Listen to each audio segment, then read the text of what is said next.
What's going on, YouTube? I welcome you to It's Wild Out Here, the channel bringing you the wildest stories from around the world. And today ain't no different. So hit that like and subscribe button because it's wild out here, and I'm going to tell you all about it. Today's story comes from Wisconsin. A 5-year-old girl died after suffering a fractured skull and brain bleed. Now her adoptive mother is charged with reckless homicide.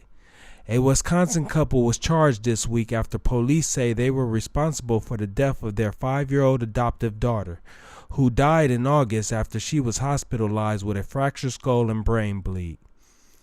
The child's adoptive mother, 36-year-old Sumitra Stolp, is facing charges for first-degree reckless homicide, neglecting a child, chronic neglect of a child, and 2 counts of obstructing an officer. Her 40-year-old husband, Johnathan Stolp, was charged with neglecting a child, chronically neglecting a child, and obstructing an officer. The two reportedly had been caring for the child since January and formally adopted her in July. According to criminal complaint filed Wednesday, law enforcement authorities began an investigation into the child's condition after she was brought to the emergency room of a local hospital on August 15th. With a severe head injury. Doctors said the child had suffered a fracture in her skull and a brain bleed and decided to place her in a medically induced coma. A toxicology report further showed that she had alcohol in her system and approximately 6 times the recommended dose of Tylenol for a person her size and weight. When Sumitra Stolp spoke to investigators with the Everest Metro Police Department, she allegedly gave 4 distinct different versions of what led to her daughter's injuries. She first said the child fell off the monkey bars, then said she threw herself off a slide, and lastly explained that the child was in a chair and rocked backwards, falling over.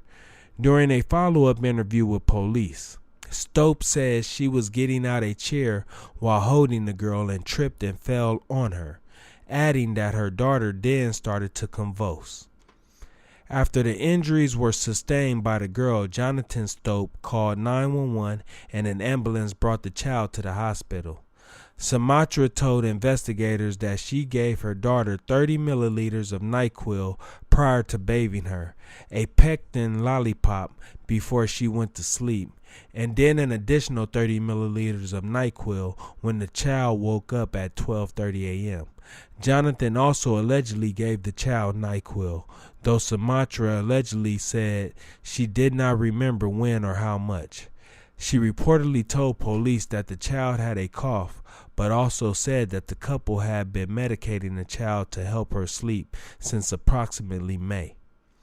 Court documents state the evening prior to transport to the hospital, the girl had been given 60 milliliters of extra-strength NyQuil containing 650 milligrams of acetaminophen per 30 milliliters and 10% alcohol, and 5 milligrams of Tylenol PM, which contained 500 milligrams of acetaminophen per 15 milliliters.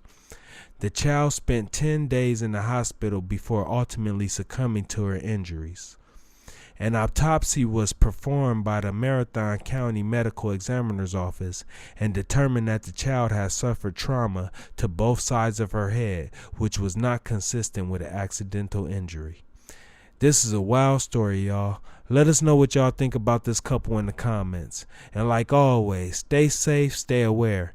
And remember to hit that like and subscribe button, and we'll see you next time on It's Wild Out Here.